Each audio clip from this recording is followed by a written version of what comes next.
So can I just slow you down? Yeah. Because what I just heard you say is that even going back a year, you got your first poor review, and you can feel that things are going like this. Yeah. And that is a piece of data that's very important. And you said you were going to wait until June to see if they bring you back. And if they don't bring you back, then you're going to make a move to the mainland. Yeah. So here's what I want to unpack for you. Okay. I am working on a book on decision making. And I want to road test an idea with you. Okay. Because when I hear you say that things were going downhill, but you're going to wait until they decide, what I hear is somebody giving all the power to somebody else. Okay. And I believe that there are only two kinds of decisions that we make. We make what I call a noisy decision, or we make a quiet decision. And I want to teach you right now how to make a quiet decision. Okay. A noisy decision is the type of decisions that most of us make all the time.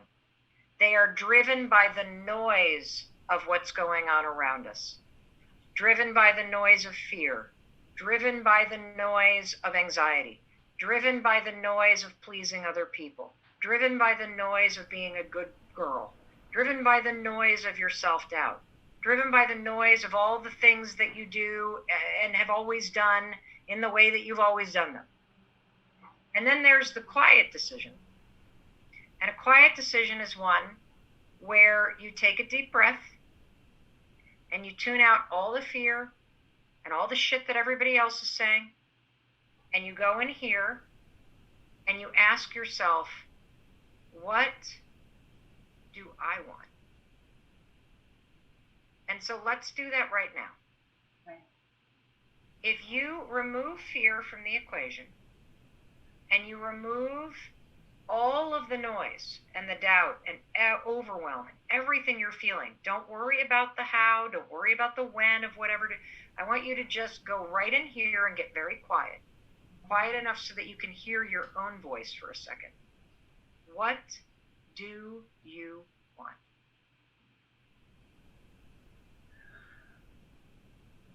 This is what I was thinking about late last year when I started doing Best Decade Ever. I started, thinking about that, and that's what I wanted to come up with an e-commerce business. And I've been studying towards that because I want to have time freedom, especially at my age. I'm 55 and I have two little kids that I need to support and, all the way through that. I love that they keep me, I don't know what I can do without that right now. But, so I want to have flexibility and time freedom. And I did think about this last time I actually bought a property in my hometown that I grew up in. I took out a loan for the down payment out of my retirement account. And so can I ask you a question? Because here's what I hear. I hear you saying you want to pursue this side business, and that you want to move. Yes, it's hard to be quiet, but I think it's the best thing. Okay, so listen. So when you tune out the noise and the fear, what do you want? Say it to me specifically without explaining why.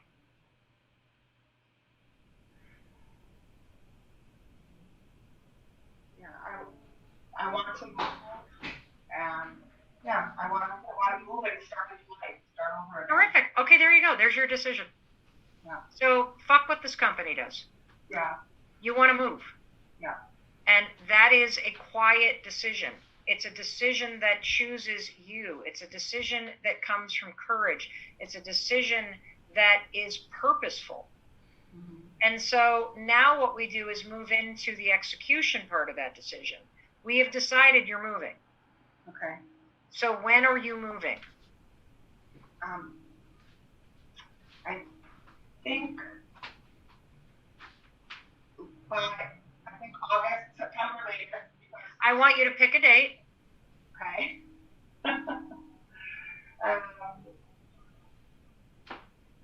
I'll just say August 31st. Terrific. August 31st, you're moving. Okay. You've just made a quiet decision. Now it's your job to figure out how to get it done and what steps to take when. Okay. What does it feel like right now to know that you've made a decision? In a way, it feels calm. In another way, like, I start going, okay, I have to do this, that's coming up for me, but it's also like, calm. I've been leaning towards this decision, but I have people saying, well, you're not going to give up your job. That's the noise.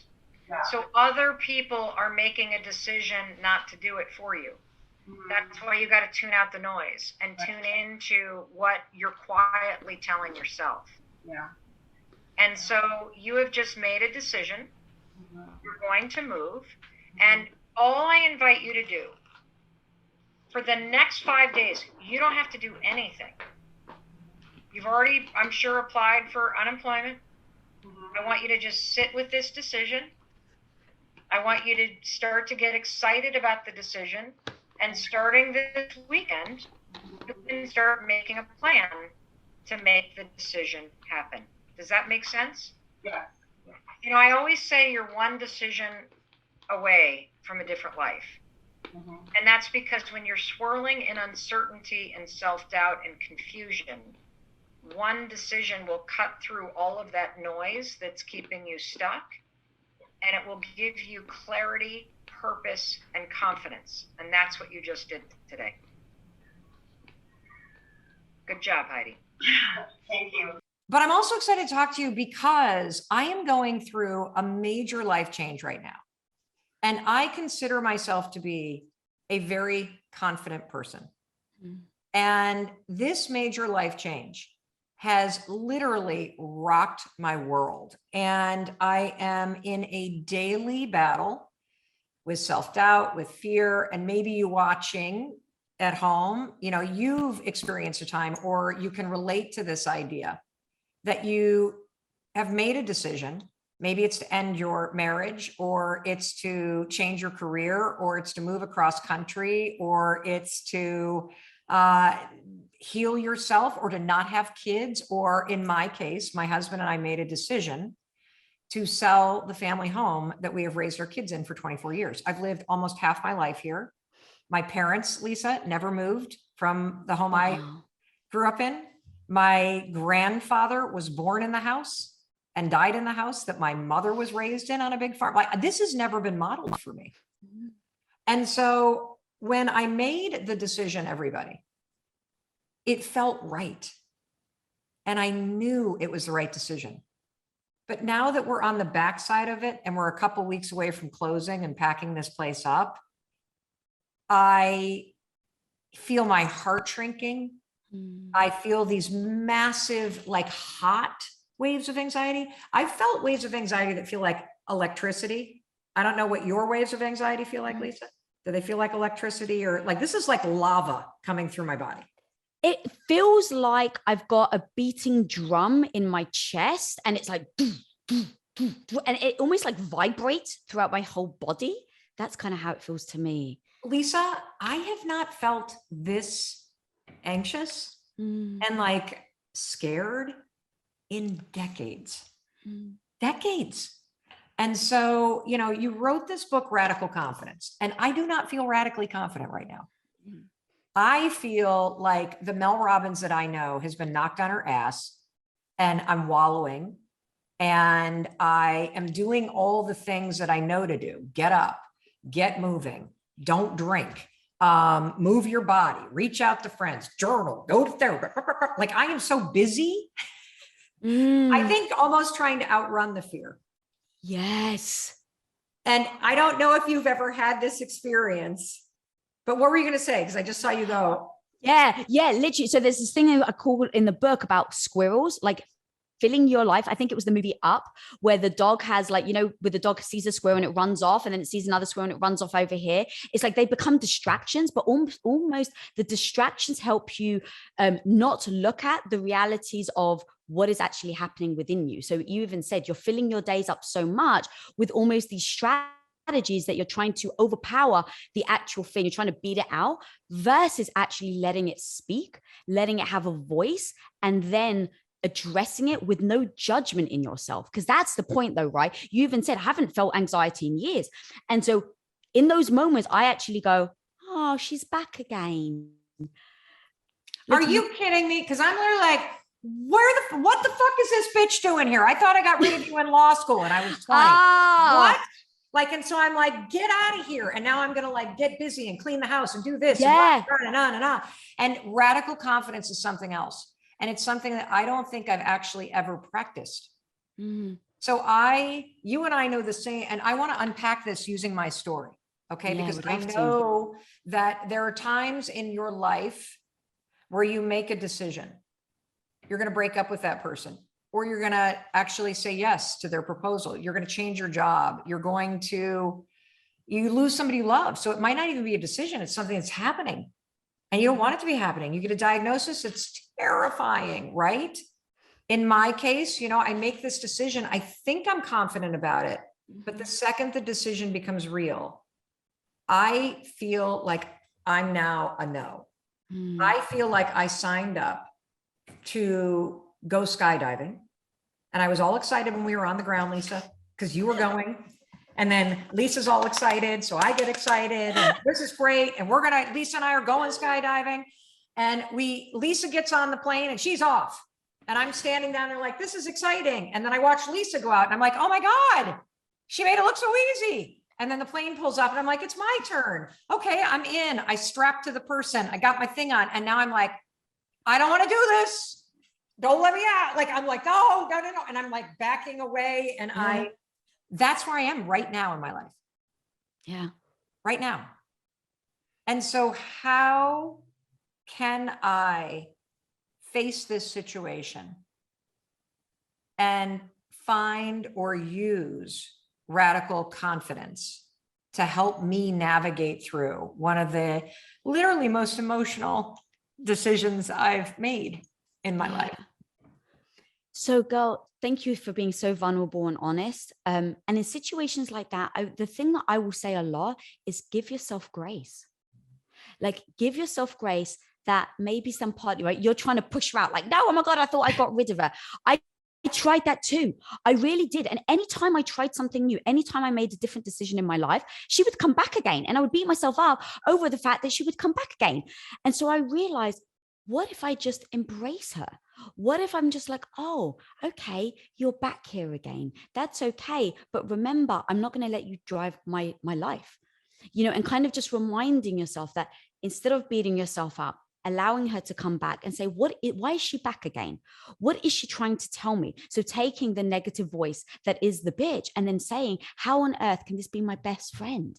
And maybe she's how the hell do you do that? Because when that fear comes up, Lisa, it is terrifying. Like when you hear that negative voice and the negative voice in this scenario, I know it's so stupid, but I literally go, you're selling this house in suburban Boston because you're lonely. Your kids have left. You've been under construction somewhere else. You work here alone. You live here alone. This chapter of your life is ended. You are a ghost in an old chapter. It's time to move on, woman. I know that. It is time for something bigger. I know that. But when this fucking bitch shows up, she's like, you think you were lonely in suburban Boston? Wait till you live on a mountain, woman. You're not going to see anybody. Oh, you thought it was hard to work virtually during the pandemic outside of Boston? Wait till you try to launch a podcast alone on a mountain, woman. You're fucked. Like I literally, what have you done? What have you done? You screwed it up. You screwed it up. How do you have this no BS method. You talk a lot about the why. How do we use these tools in moments like this to find our radical confidence, Lisa? Yeah. So girl, you've got to know your why. You have to be so ingrained in that anything that comes your way can pull you through. So the negative voice, the fear is the ego speaking. The ego is trying to say like, hey, I'm here. Like, you don't want to do that because you're right. Everything you just said, but Mel, what if you don't have Wi-Fi up there? So it's trying to protect you to say, don't do it. Don't do it. Because you just taught me something, Lisa, and I'm sorry to interrupt you. No, please. When I hear the word ego, I always think strength. Or I think being conceited. I've never thought about the ego and the voice in your head as being something there to protect you when you're scared. Yeah. Never thought about it that way. So if I can understand this, and I would love to hear where you've done this in your life, where you've been paralyzed, that you have to, one of the key principles of practicing radical confidence, particularly in moments like ones I'm going through right now, is you have to attach yourself to why do you want to jump out of this airplane? Why? What is the bigger thing that you're up to in life that caused you to be pulled to do this, to long to do this? Have you ever had this moment for yourself? Absolutely. So multiple times actually in my life. So going from being the stay-at-home wife, supporting my husband for 8 years, cooking, cleaning for him, then helping Quest, like my husband, oh, I'm a good Greek wife, I'll help you, and not realizing it would grow at 57,000%. And in that growth, having transitioned into, oh my God, maybe I love business. Maybe this is actually something I love.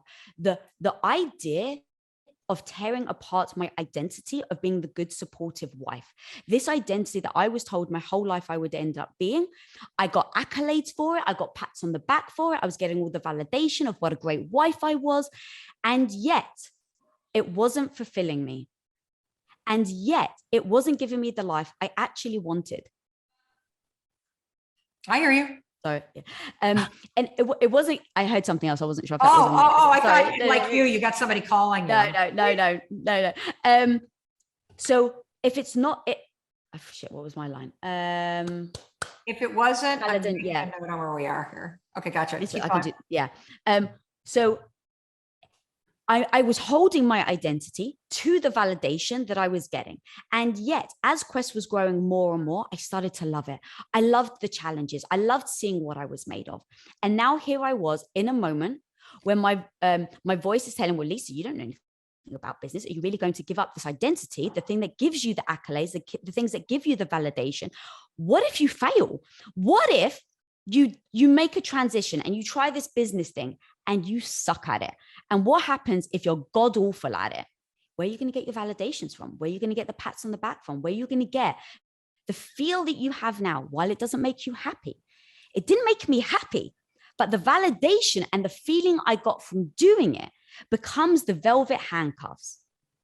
So knowing that, I had to say, what is the life I want? So attaching yourself to the why, attaching yourself to this goal emotionally.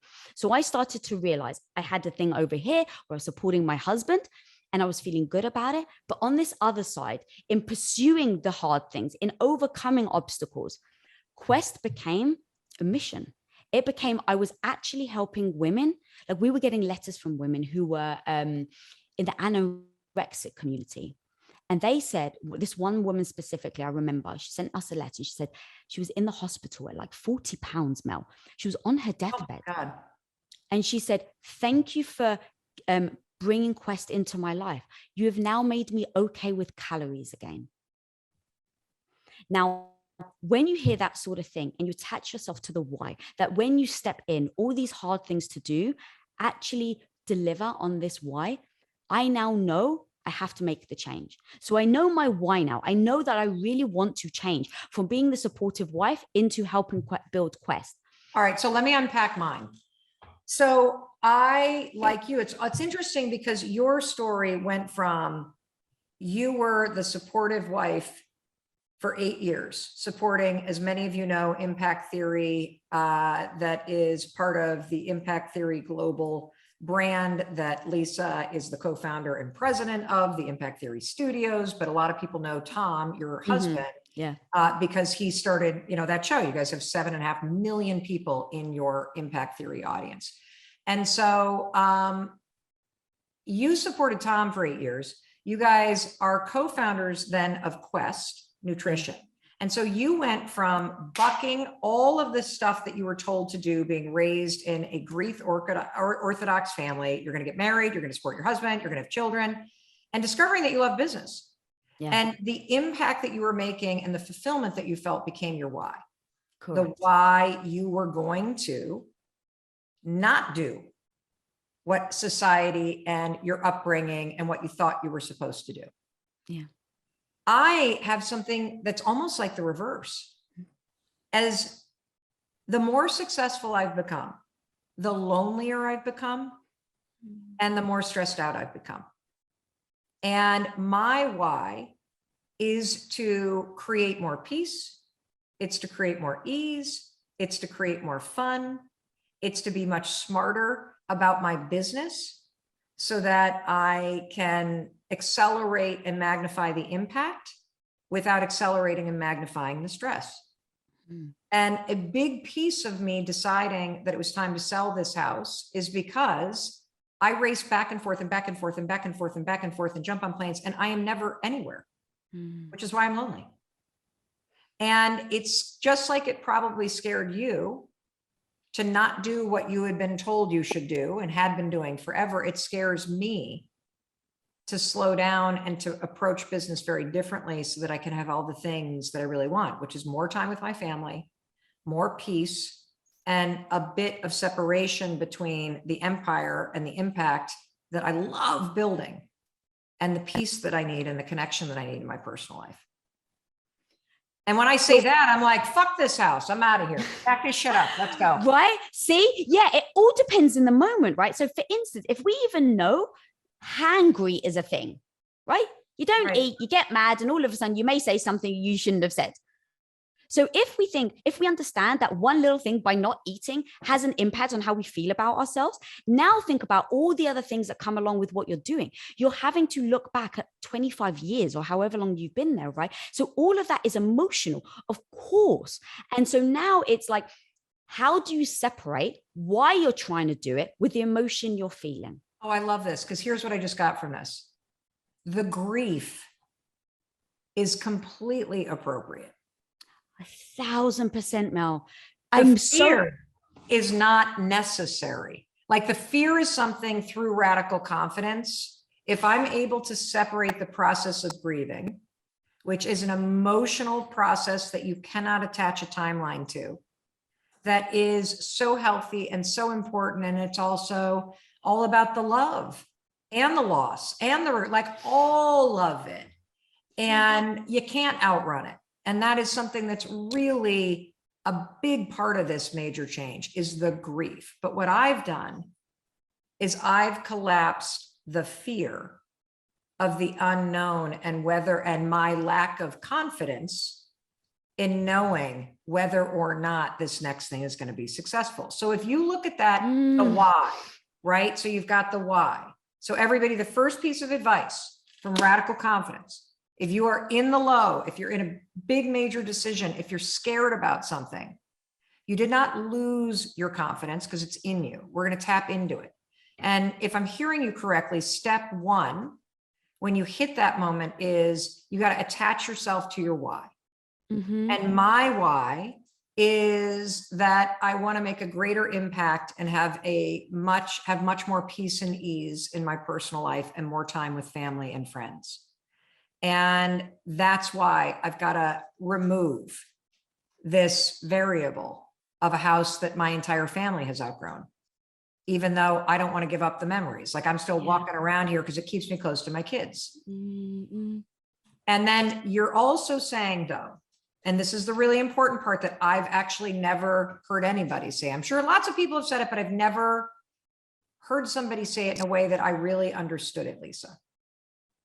And that is that the fear is your ego trying to protect you from something you're scared of. Yeah. And when you feel the fear, you need to detach it from everything else. And you need to turn towards that fucking fear. You write this chapter. I'm so glad we're talking about this, because this is my favorite chapter, everybody. This is make your negative voice your bitch and then turn it into your BFF. And I'm telling you right now, my negative voice is my bitch right now. Like, I didn't make it my bitch. It is bitching at me. Yes. It is scaring me. And so the voice that's scaring you, going, I can't do this. I'll never make friends. If I was lonely here in Boston, then I'm going to be really lonely on a mountain. What the fuck have I done? bitch, bitch, bitch, bitch, bitch. My daughter has this right now. She got into this great program in London and she's pursuing her dream of being a singer-songwriter. And she's 5 days away from leaving. And her fear, so her ego is going, you're not going to like it. You're going to be homesick. This is going to be terrible. Blah, blah, blah, blah. So what do you do when that fucking bitch is bitching at you? You literally listen to her. You go, all right. I don't want to listen to her. All right, Mel, she's I've been listening to her and I'm crying in my bed. How do I stop listening to her? Okay, here's what I love it. Okay, so here's the thing. Just like a partner, your spouse, your best friend, she's going to tell you the hard things. You don't sometimes want to hear it, right? I ignore Chris. I'll listen to you. So okay. All right, there you go. So your friend is telling you, like, hey girl, you may want to watch out for this. Hey, you know what? This actually could be a bad thing. Like, what if you are lonely? So now I go, oh, she's actually a friend trying to warn me of something that may happen. Now, as my friend, because she cares about me, because she doesn't want me to get my ego dented, she doesn't want me to be embarrassed, she doesn't want me to feel shame or guilt. So she's warning me. So if she's warning me, hey, you're going to be lonely. Okay, great. Thank you for letting me know. Maybe I will feel lonely. So what I'm going to do right now is I'm going to have radical confidence and I'm going to put something down. So let's say you have a list, right? On the one side, what is that bitch telling you? And now if it was your BFF, what is she trying to help you come up with a strategy or a tactic to mitigate that when it happens? So maybe, here's the thing, Mel, maybe you do get lonely. That's very real. And now here's the thing. What are you going to do about it? You're going to say, all right, I've got a game plan. I've pinged Lisa and I've told her, hey, look, I'm actually really worried about going. I may feel lonely. Do you mind that you become my partner in crime or whatever word you want to be? It's like, okay, yeah, of course, Mel. So now you can go by the fear and you go, cool, thank you, fear. You've just warned me of something that may deter me from loving the new decision that I've made. And so taking that down, piecing it together, everything you just said. So even your daughter, it's like, well, I may feel, what if I get there and I miss my family? Okay, great. That's actually a very valid fear. What are you going to do if you miss your family? Instead of wallowing, like you said, right? And it's like, oh my God, I miss my family. You go to your cheat sheet, which is your radical confidence cheat sheet. And you go, everybody, I'm making mine right now. Oh, I'm making mine right now. I'm turning this conversation into a coaching session for myself, which, by the way, I would have paid thousands and thousands of dollars for by the minute. Because if you can get me out of bed, not wallowing and terrified of this big decision, then that changes everything. And I think you kind of just did. Yeah, taking that critic, right? Because I tried to stop the critic in my head. I tried to, but I couldn't. So I'm like, okay, what if I can turn the critic into my coach? And that's exactly what you've just written down. The critic is saying this, but your coach is telling you what you can do if you're fearful of this. So you've really taken this thing that used to be crippling, it was your kryptonite, and now you've made it your superpower. And the other thing I really want to hammer home, Mel, you said it and it's so beautiful, is the grief thing. This is so powerful because I think we live in a world where we think just because we're moving towards something we love, that we don't have the right to mourn the life we are leaving behind. And when I decided I didn't want children. I was just going to ask you about this. Okay. When you said that, I literally was like, I have to ask her, because you on social media are such an empowering voice for anyone who has decided that they're not going to have kids. They just not what they want in terms of the way that you want to live your life. Yeah. So is there grief for you? And how did you come to that decision for yourself? And why are you personally so vocal about the decision? Yeah, thank you, Mark. And even in my decision talking, it really isn't whether I think people should have kids or not, right? It's really about when you think you are going to have one life and you change your mind. So I married Tom thinking I was going to have 4. Like literally, I told him I wanted 4 children because I come from a big Greek family. I always loved the big grand family.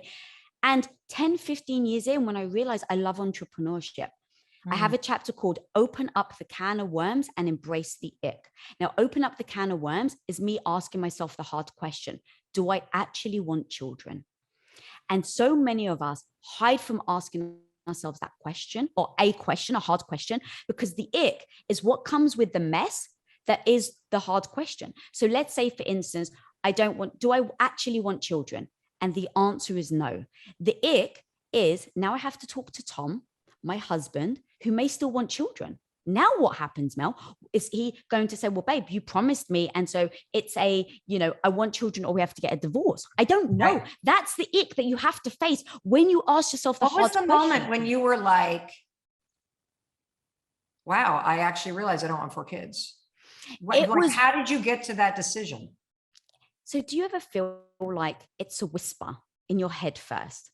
The house was. Yeah. It like becomes something. Yeah. Keep going.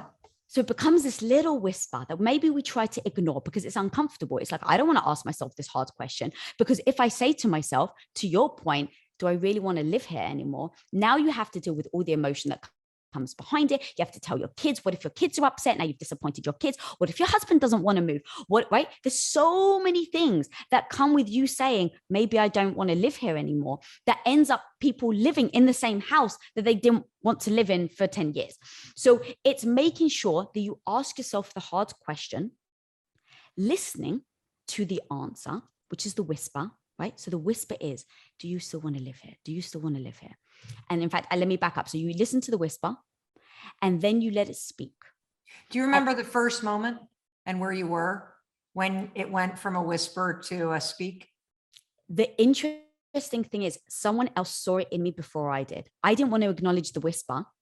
And one day, one of Tom's business partners turned around and says, Lisa's not going to have children. Because he had seen me go from a supportive wife to now business. And I was like, no, of course I'm going to have kids. I'm just going to do this entrepreneurship thing until I'm ready. Right. And so he turned around and he was like, Lisa's not going to have kids. And it was so upsetting. It was so upsetting. And I went to Tom. I was like, I can't believe that he said it. Who does he think he is?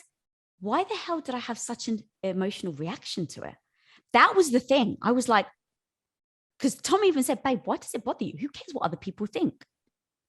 And I was like, why does it bother me?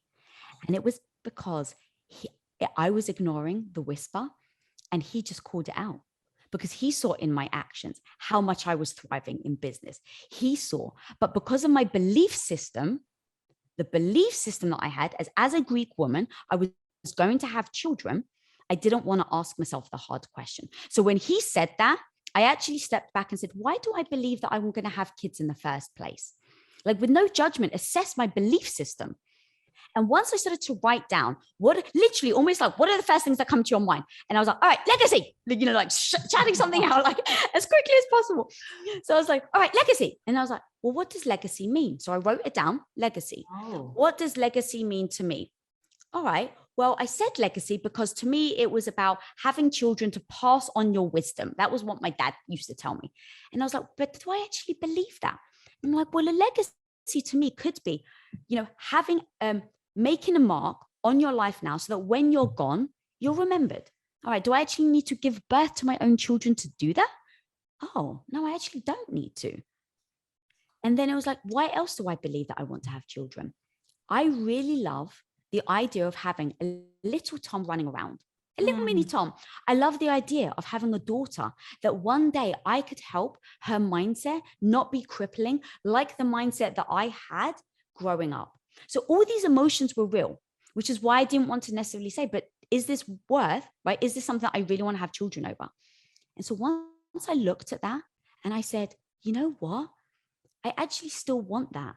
But what I want more than that is the life that I'm experiencing in business. And in that moment, Mel, going back to your grief, I realized I had to mourn the life I was leaving behind. It didn't mean that I didn't want the life. It didn't mean that some of the decisions that I was making weren't going to be heartbreaking to me. But I realized that what I wanted more than having children was actually not to have children. Wow. And so I had to sit with Tom. And we had as a relationship, our communication. And I said, babe, I need to give you the space for you to mourn the wife you thought I was going to be. That's going to take process. What can I do to do that? Right. And so I, with respect, said, he's used to me taking care of him, putting his clothes out, cooking for him every day. And so there is a grief process when you lose someone, right? Those first moments where it's like you're surprised by all the changes. Right. So I said, babe, I need to give you the space to have this grieving process. So what does that look like? All right, I take care of you 7 days a week. So next week, babe, I'm going to take care of you 6 days a week. And then the following week, I'm only going to cook for you 5 days a week. And then the week after that, I'm only going to give you 4 days a week. And what ended up happening was I embraced that both of us were actually sad that we were giving up this part of our life. But we know our why because we knew we were going to do it to move forward to the life that we really wanted. And so giving yourself the space, Mel, right now to grieve all the things that are very true to you. But to have that why, which is where we started, but to make sure that the grief doesn't deter you from your why. This is so beautiful. This is so beautiful. I can't tell you how much I've gotten out of this. I want to try to unpack it because I think it's so valuable what we've just discussed. And as somebody who has spent a lot of time running and a lot of time being faster. I mean, even just think about the 5-second rule. If I move faster than the anxiety, I won't be there when it hits. Right. But the problem that I faced, and it has worked for decades, but the problem that I've now faced in making this massive life-changing decision is that in those moments when you get the diagnosis or somebody that you love dies, or you make one of the major changes, your anxiety catches up. And that's exactly what's happened in this moment. And you've explained so beautifully and so simply how to practice this skill of radical confidence, particularly in these moments where doubt or fear or uncertainty take over. Madison has a question from our texting platform. I'm 24 years old. I still live with my parents for financial reasons. I love them, but they seem to disapprove of every decision I want to make, from my career to whether or not to move in with my boyfriend of 2 years.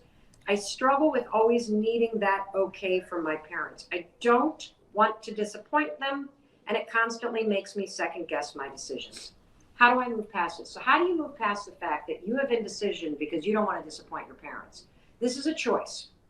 You have to decide that you're going to change this pattern. I think a lot of us make the mistake of saying that our parents being worried about us is the same thing as our parents pressuring us. You see, there's a big difference between your parents being worried about your decision to change your career or worried about you moving in with your boyfriend and your parents being disappointed in you. You want to know the truth? Unless your parents are really fucked up, they're not going to be disappointed in you. They're going to love you. But the one thing no child can change is you will never be able to change the fact that your parents are always going to worry about you. What you can control is what you do with that worry. Do you turn your parents' natural worries that are never going to go away into pressure that you put on yourself to second guess yourself? That's the change you need to make if you're worried about disappointing your parents. This is your life. You have to learn how to make decisions that empower you. You want to know why? Because you're the one that's going to be left with the consequences of your decisions, not your parents. The only time your parents get to vote on what you're doing once you're an adult is when they're paying the bills. That's the only time they get to vote. If you're independent, if you're able to pay your own rent, if you're making your own money, if you contribute in the house that you live in, you are fully responsible for the decisions that you make. And that means you're also fully responsible for the consequences of those decisions. And so, Madison, there's no simple fix to this. There's a decision to make because your parents are always going to worry about you. You've got to decide you're not going to allow that to turn into pressure. You've got to decide that you get one shot at this thing called life, and you are going to make decisions that empower you. And when you start to make decisions that empower you, something funny is going to happen. You're going to start to feel more in control. You're going to start to feel happier. You're going to start to feel like an adult. And your parents are going to see you taking responsibility for your life. They're going to see you standing behind your decisions. And guess what? They're going to start to worry a little bit less. Any decision can be divided into what do I need to do versus how and when do I need to do it. For the what, that is intuition. And by intuition, I use the word energy. And the way to answer any question for yourself personally that you don't immediately know the answer to is to ask this question. Does it energize and expand my life, or does it shrink it? If it energizes and expands your life, the answer is hell yes. You should absolutely do it. That is what you should do. If the decision shrinks you or it deflates you, then the answer is hell no, you should not do it. This is an incredible tool to use in deal making, by the way, because I'm in the middle of negotiating a massive media deal at the moment, and it's something I've always wanted to do. Yeah. And when you're negotiating for something you really want, whether it's somebody that you're dating or it's a salary or whatever, in my case it's a massive media deal, you can get really ego driven, right? Right. And you can start to get very attached to the deal or to the person or Yeah. to the whatever. But you have to stop and ask yourself, is this deal or this person actually expanding Right. and energizing me? Or are there aspects of it that deplete and shrink me? And if there's any aspect of it that depletes and shrinks, you either have to change that aspect of the deal or the relationship structure, or you have to say no. Period. Right. If you decide that, yeah, it energizes me and I really want to do it, then that's what you want. Next, you've got to think about the outcome, which is how and when you make it happen. Right. Today, I want to introduce you to a Jedi mind trick that I use all the time whenever I have a really important decision to make, or I can feel that I'm starting to get really emotional about something. So what I want to teach you is the power of objectivity. Researchers at the University of Waterloo and the University of Michigan have studied how people make decisions, and they've discovered something really interesting. If your friend is facing a problem, when you have to make decisions on behalf of your friend, you tend to think from multiple perspectives, you think about multiple outcomes, and ultimately you make a much better decision. What they found in research, though, is if they put you in the exact same situation, facing the exact same thing that your friend is, you're not able to be so objective because you're emotional, and you don't make that great a decision. What's the conclusion? Well, when you make decisions for other people, you're great. When we make decisions for ourselves, decisions that can be emotional, we're not so good at it. That's where the power of objectivity comes in.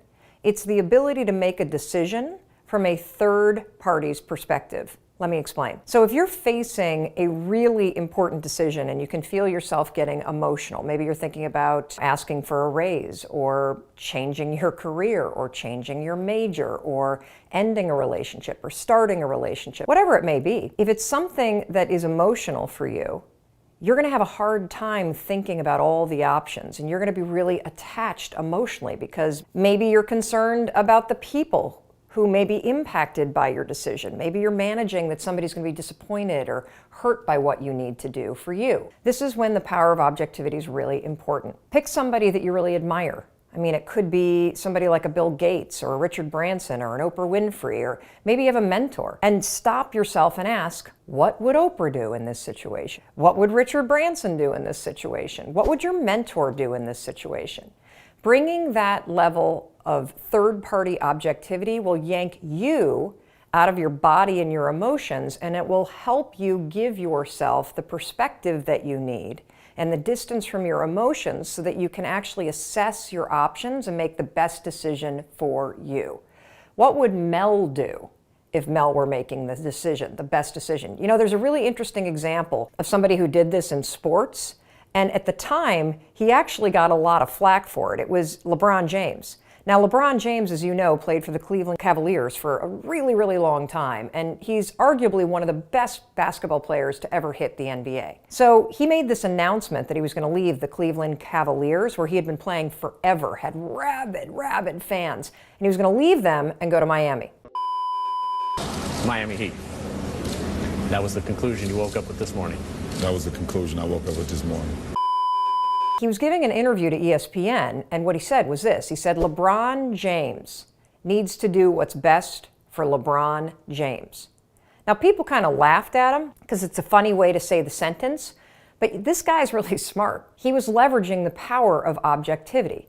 Mel Robbins needs to learn how to do what's best for Mel Robbins, and you need to learn how to do what's best for you. And your life, your work, it all comes back to the decisions that you make. So the next time that you're facing a really important decision, or you start to feel that you're getting wrapped around the axle because you're thinking about what everybody else is going to think or how this is going to impact people that you care about, stop. Take a step back, leverage the power of objectivity, and do what is actually best for you. I've been saying it a lot, that every single day when you wake up, you can decide who you're going to be. And the reason why it's so important to wake up and either consciously choose, decide, or set an intention about who you're going to be. The reason why this is so important to start doing every single morning is because if you don't consciously decide who you're going to be, your habits, your old patterns, and the stress of the day will decide it for you. You see, human beings, this was so liberating when I learned that human beings are nothing more than a ton of patterns. We learn patterns from other people, and then we repeat those patterns. And so if you find that you're stuck in a rut, or you're overwhelmed, or you're in a negative place, and you are really tired of being there, the first step to getting the life that you want is you must wake up every morning and interrupt the patterns and the automatic nature of how you go through your day, just going through the motions. And the simplest way to do that is to wake up and set an intention. So when I say decide who you're going to be, what I'm talking about is, what mood are you going to be in? How are you going to behave? What are you going to show up and do today? Are you going to be motivated? Are you going to be patient? Are you going to be present? Are you going to be grateful?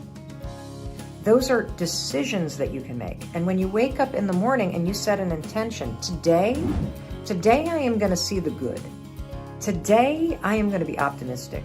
Today I'm going to turn off the television when I get home, and I'm going to spend an hour on my dreams.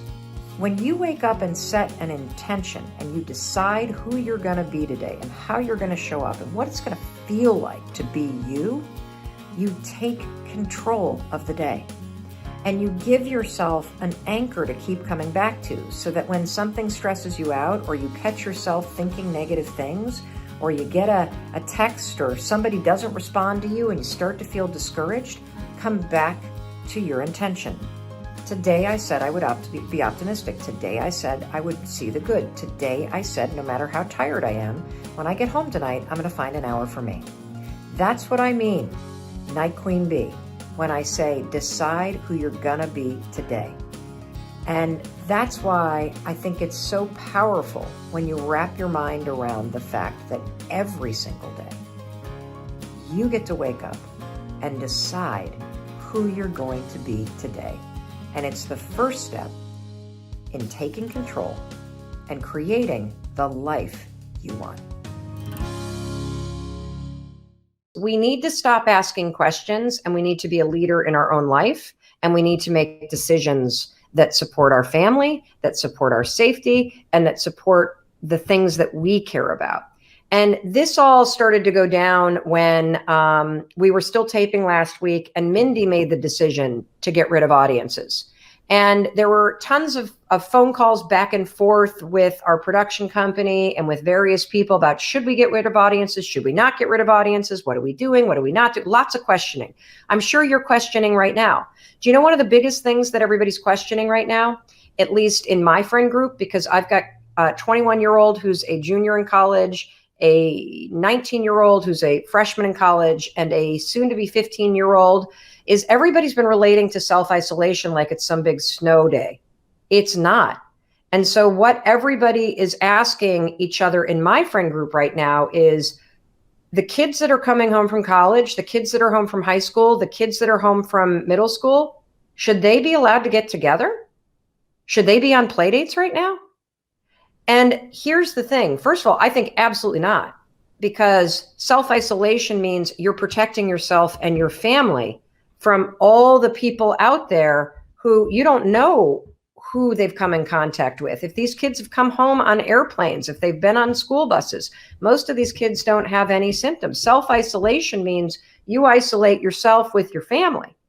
And so to me, the decision needs to be made, because you can spend the next week questioning whether or not you should get a haircut, questioning whether or not you should let your friends come over, questioning whether or not you should get together with the neighbors.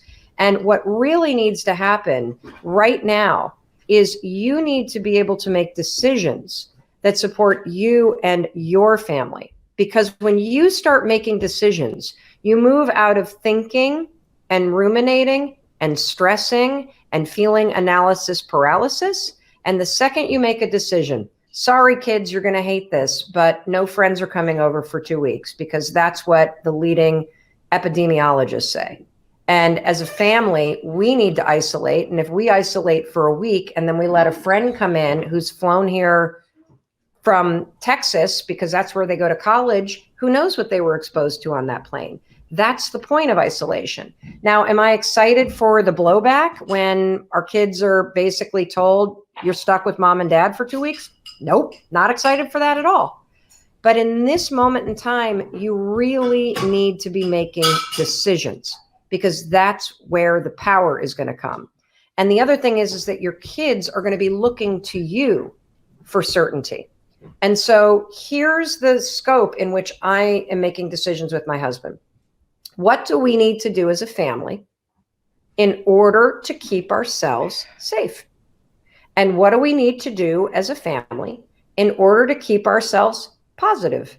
And what do we need to do as a family in order to change our routine every day to something new, since we are in a very new and a very temporary moment of time, where a new routine to the day helps all 5 of us in our family seize the opportunity that these next 2 to 3 weeks are. Because here's the other thing that I know.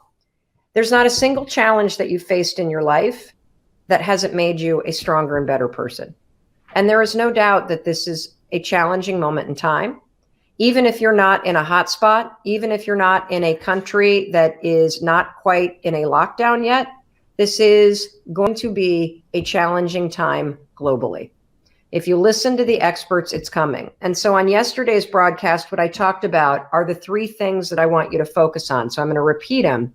And then I want you to write in the comments, where do you need to make a decision?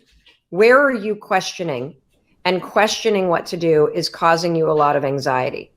And what decision are you going to make in order to make a decision and take control of something that you're worried about? Where you're going to make a decision even though you know that your family members aren't going to like it. You're going to make a decision even though it means that you are maybe admitting to yourself, Jesus, this is serious. I guess I better stock up on some food. I haven't wanted to admit that. My parents are down in Florida right now. They're making a decision to go back to Michigan. They're not sick, but they have been worried about what happens. What happens if one of us gets sick and we're down here vacationing until May? Forget it. We want to be back home where our community is and where we know the hospital and where we feel safer. So instead of thinking about it, ruminating about it, they're making a decision. I want you to tell me, what decision are you going to make today instead of questioning? And let's see, I'm going to my friend's house because it makes me feel bad saying no. Well, if that's a decision that you need to make, and I see all these people saying the shelves are already empty, then maybe what you need to do is ask for some help. One of the interesting things, and we're going to send out a newsletter early this week with some links to free tools that you can use, is writing notes to your neighbors and building an email and a cell phone list. These are things that you can do. Another decision that you can do, just stay home. Another decision that you can do is, you could talk to your boss about what your comfort level is. If you don't have the kind of job where you can work remotely and you need to go to work, maybe now is the time to start reaching out for help in terms of childcare. But what I don't want you to do is I don't want you to sit and question. I don't want you to sit and ruminate. I don't want you to stay stuck thinking, because that's going to make the fear worse. So today's piece of advice is stop asking questions and start making decisions. Okay? And I want you to tell me, what are you going to do? I see that somebody canceled their trip to Hawaii. I see that somebody has asked a neighbor for support to go and do the shopping for them. I see that somebody is finding it boring at home. You're right. It is boring at home if that's the attitude you bring to it. I think being at home for 2 to 3 weeks and slowing down is a huge opportunity. And that's why it's so important for you to work on your mindset. I see that somebody's canceled their wedding. I see that somebody has decided to get to Australia instead of staying in Thailand. I have somebody is arranging to work from home. Somebody is using the time to take webinars, to listen to audiobooks. I see somebody is sending supplies to their parents. I think that this is an opportunity. I see somebody else has canceled their wedding. I see somebody slowing down. I see somebody that has decided to put things on pause and to start to work on projects around the house. Yes, you can get through this. And you're going to get through this if we stay connected. Okay? And you're going to get through this if you ask for help if you need it. And you're going to get through this if you keep your mindset positive, if you keep reminding yourself that you're okay, and if you come at this from a place of being centered from your heart and centered from your kindness and centered from your spirit. I see people starting to paint. I see people doing cello lessons over FaceTime. I see people working out in a home gym. I see people working on house projects. I see people doing self-care, catching up on reading. This is going to pass. And the faster that you make decisions that are keeping you and your family safe, the faster that it will pass for you. So how do you make a big decision, right? So it's a decision that sounds like he's going to accept a new job, but it requires him to move to another state. And notice what he said. I want it, but I'm afraid.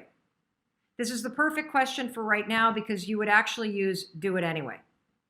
You see, the thing about the way to make decisions, this is my decision-making tool. I don't think we haven't covered it yet in this, but for those of you that have followed me for a while, you know that I have this decision-making tool. In fact, we talked about it in the journaling method.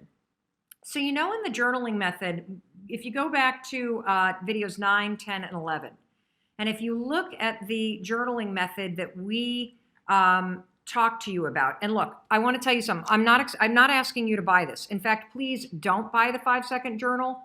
We don't have any more in stock. They're sold out around the globe. We'll print more. Do not buy this.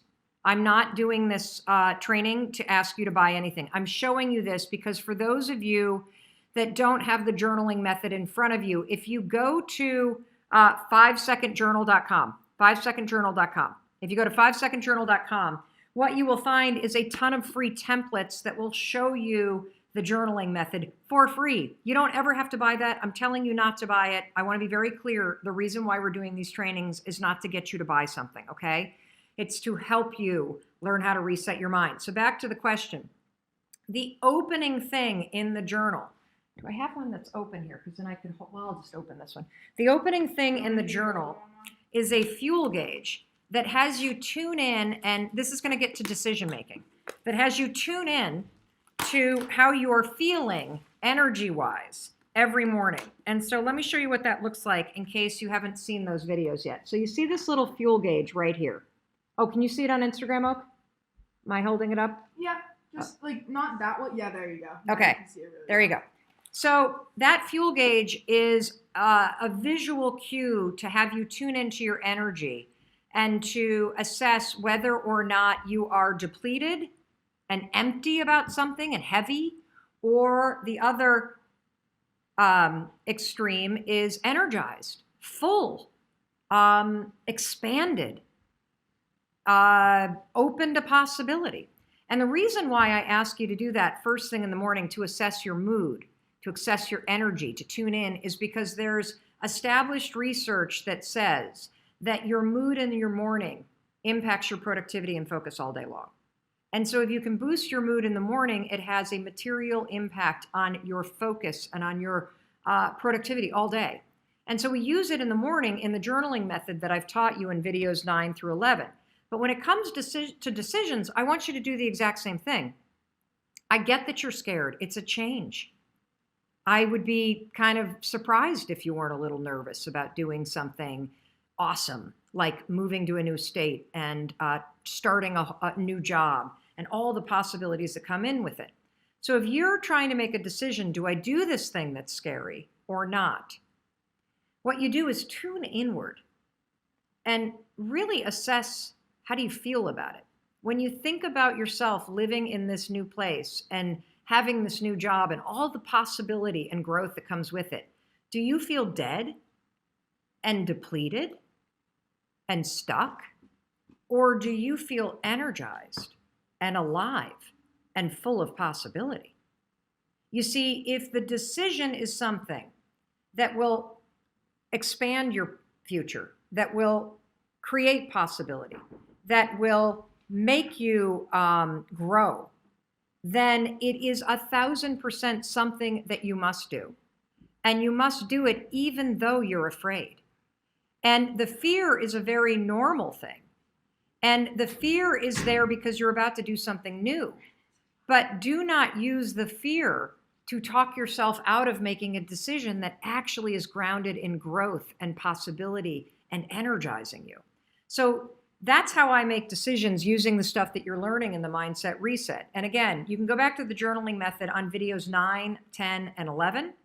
But if you have a big decision to make and you notice that you're afraid, or you notice that you're stuck up here, go in and ask yourself, does the decision deplete me, make me stuck, make me feel dead, make me feel heavy? Or does the decision, even though it scares me, even though it's hard, is there something about it that expands possibility and opens up my life and will give me an opportunity to grow?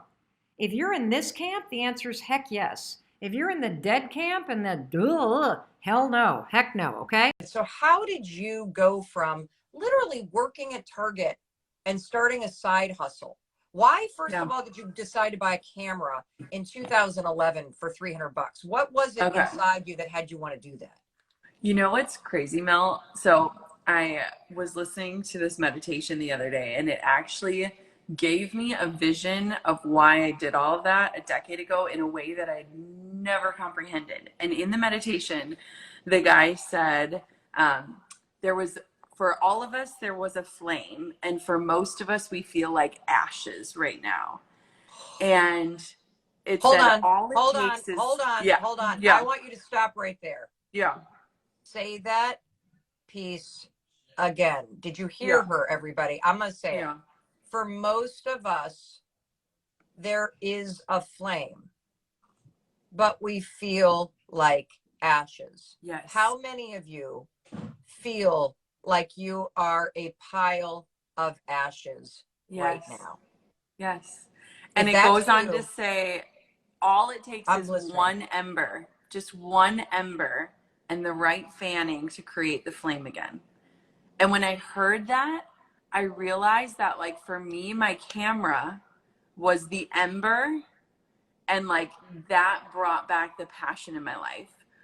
Because I was in a job where they literally handed me a 5-year plan. Like, they sat me down and they were like, here is the next 5 years of your life.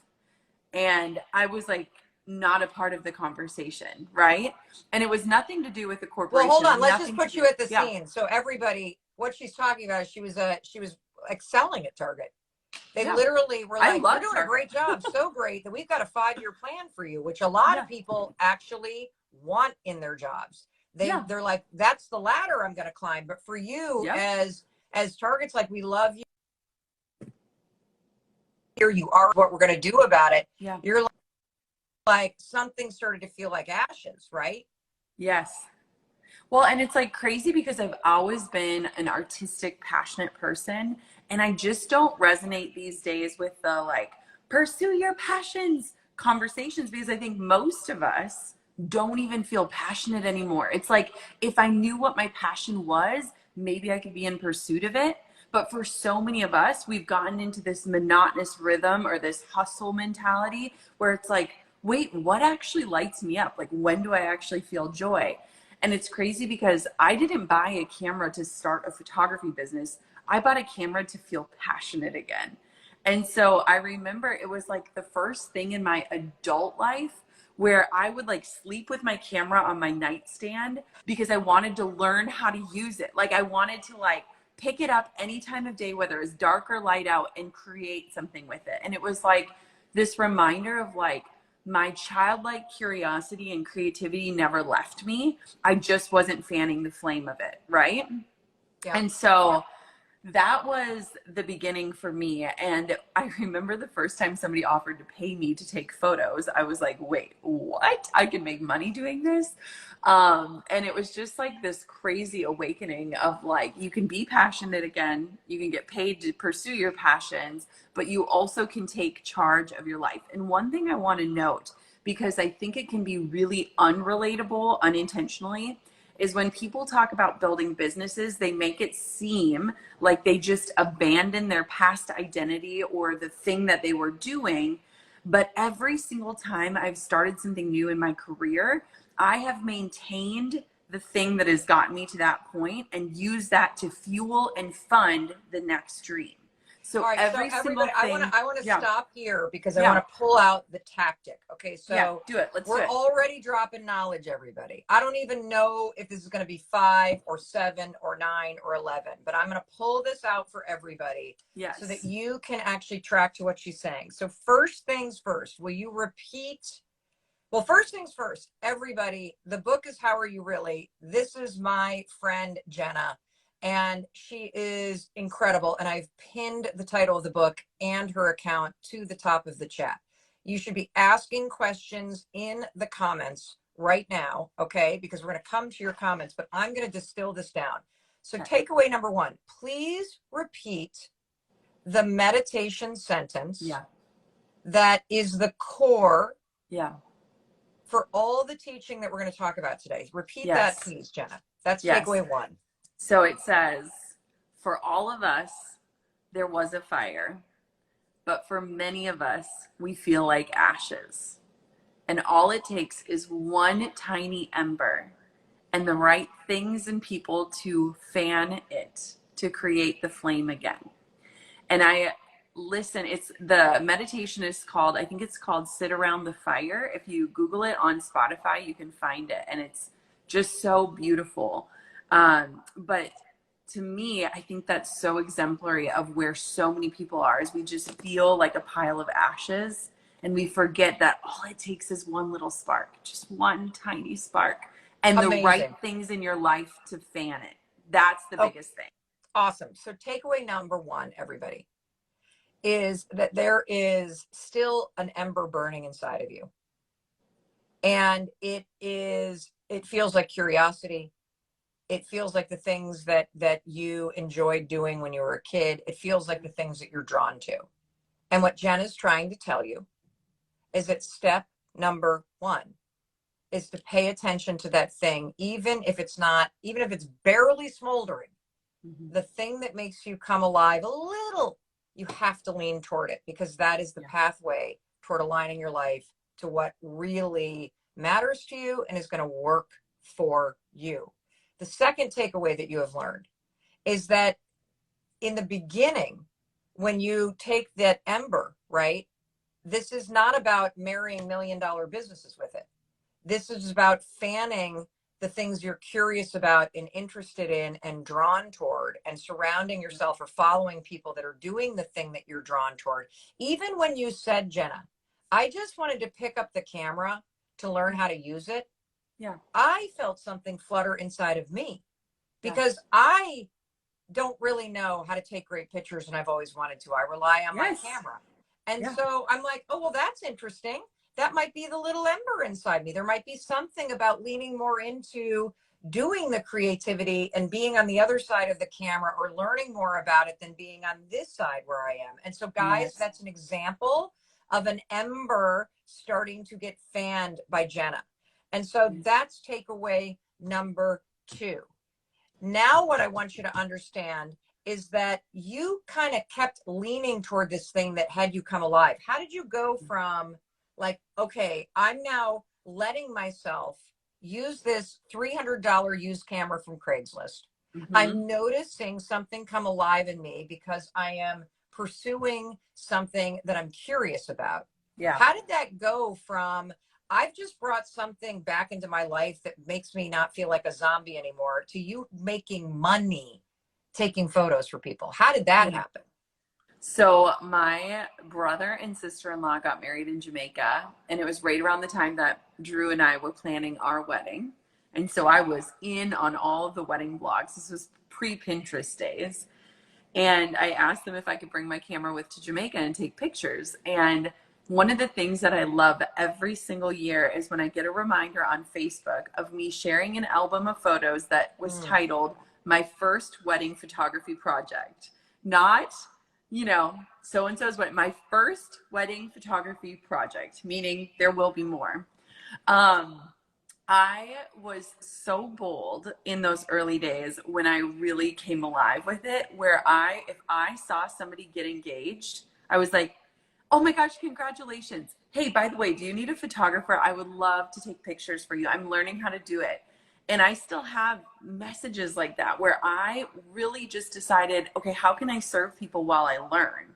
And I think a lot of times we hold back on our gifts because we want them to be perfect, or we want to have the perfect experience, or we want it to be tried and true before we even experiment with it.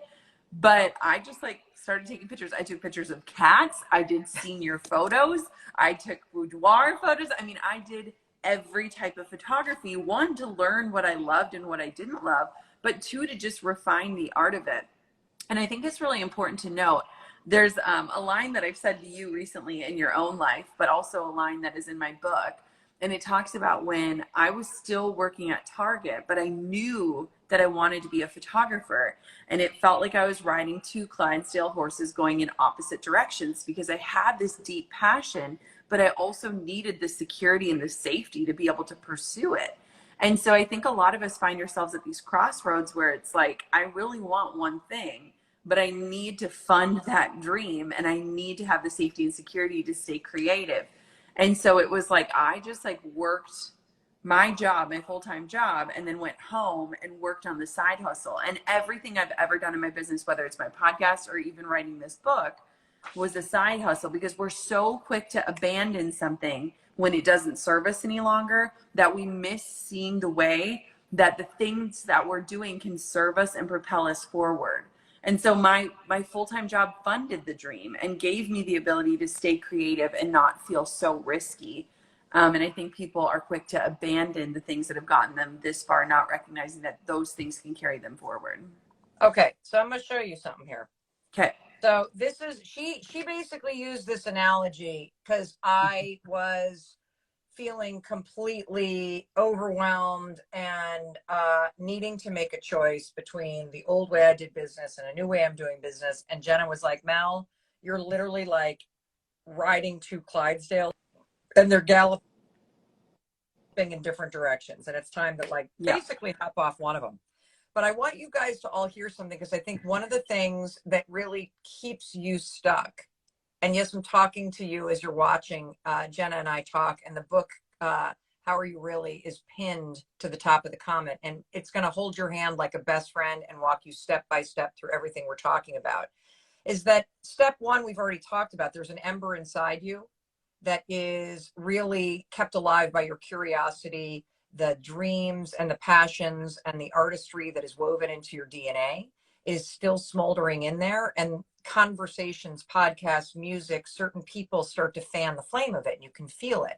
And it is essential in your life that you allow yourself to step toward that. And here's where people make a mistake. And that is, you get impatient.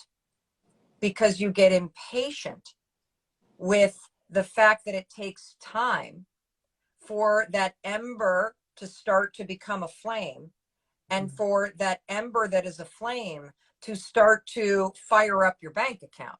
And so too many of you do not continue forward doing two things. So there are two things you got to do in life. There's the stability of the job at Target, or the job that is sucking your soul dry, or the thing that I was doing that I even loved, which was keynote speaking, that was starting to kill me because I was missing out on my entire family because I was gone all the time.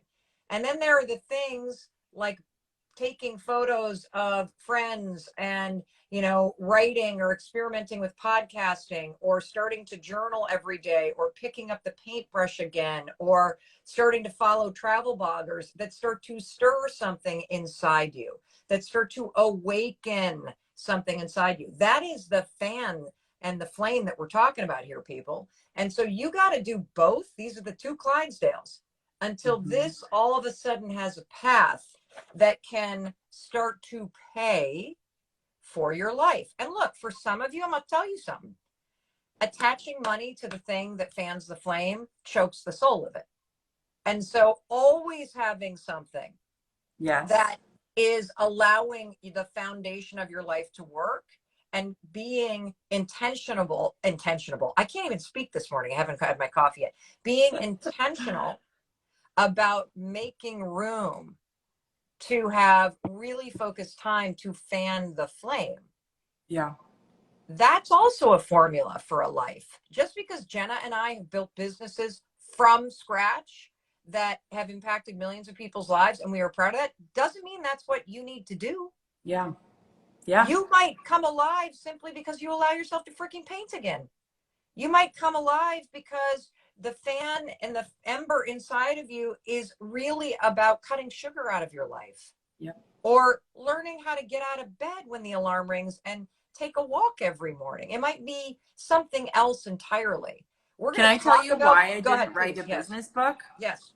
Because so much of what you just said has literally been the trajectory of this book process. So first off, I wrote the first manuscript without having a book deal, without having a contract, nothing. I wrote it without telling a soul. Like my mom didn't even know.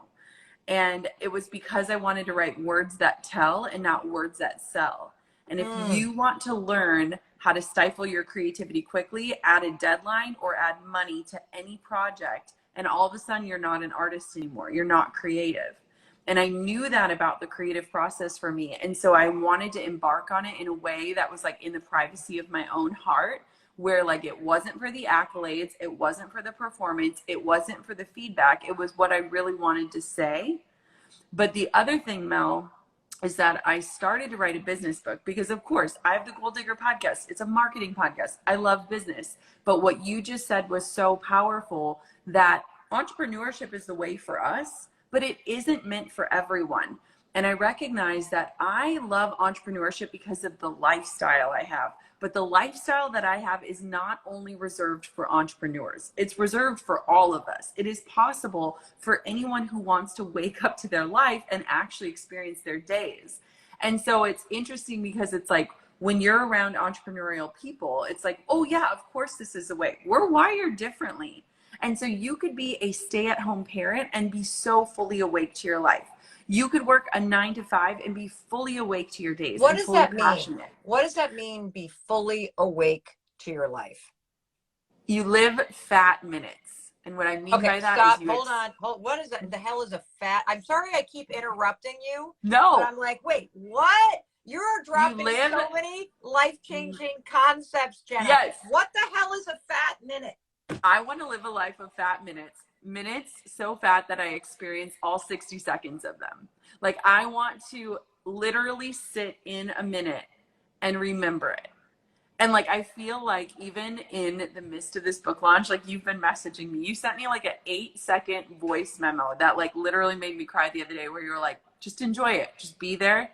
This is going to go by so fast. And I like got so emotional because I was like, I feel like I am. I want my life to be filled with these fat minutes where it's like, I know who I am, where I am, what I'm experiencing. I am awake to what's in front of me so that I don't look back and be like, I missed it. Because there's so many moments where it's like we're there, but we're not really there. And I think that's how a lot of people are experiencing their life, is that they're there, but they don't actually, they're not in their body. They're not in the moment. They're not in the experience. And so anyways, I just think it was wild because when I wrote my first manuscript, it was a business book. And when I finally did all the formal things of getting an agent and an editor, they were like, hey, Jenna, we don't want to be entrepreneurs, but we want a life like this. We want to experience this. How do we widen the lens of it? And I'm so grateful that we did that. Hey, it's Mel. Thank you so much for checking this video out. And if you like this one, I have a feeling you're going to like this one too. I'll see you there.